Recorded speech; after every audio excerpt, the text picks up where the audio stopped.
لا إله إلا الله لا إله إلا الله.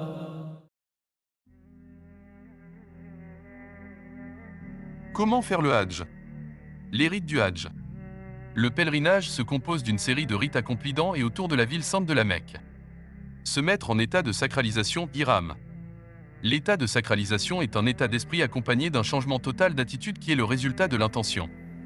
L'état de sacralisation consiste à formuler le rite voulu tout en quittant ses habits habituels et en prononçant la talbiya, l'intention d'effectuer la Umrah ou le Hajj, selon les contextes.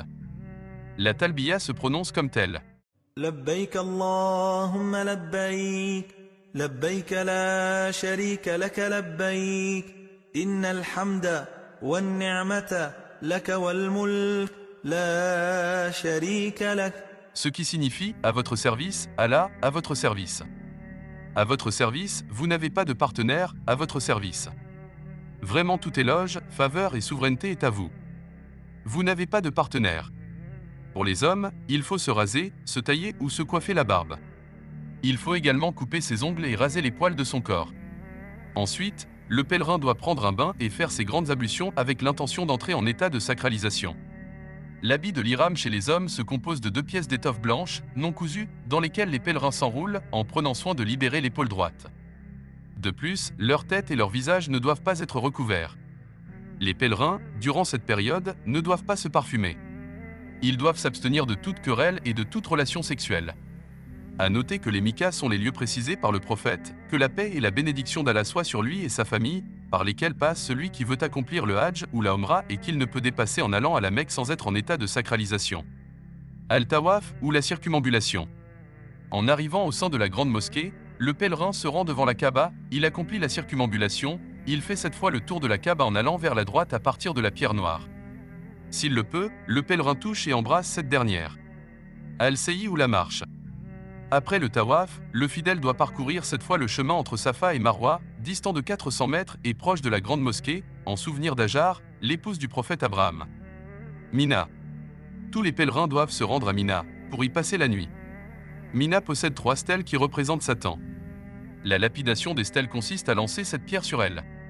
Arafat. Le 9e jour de Dhul Hijjah est un jour capital dans la réalisation du Hajj, c'est une journée consacrée à la prière et aux invocations. Lorsque le soleil se lève, le fidèle part de Mina pour rejoindre Arafat en prononçant et en réitérant la talbiya.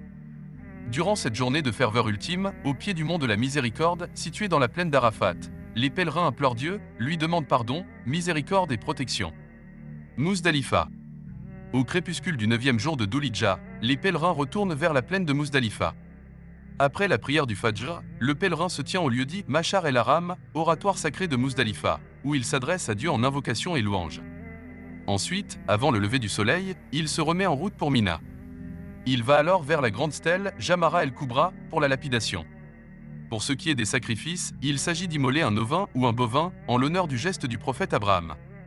Le sacrifice a lieu en n'importe quel point du territoire sacré, Mina, la Mecque, Muzdalifa.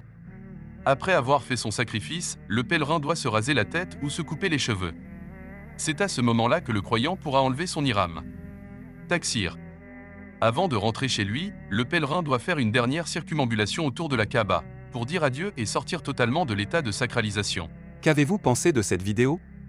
N'hésitez pas à nous donner votre avis en commentaire.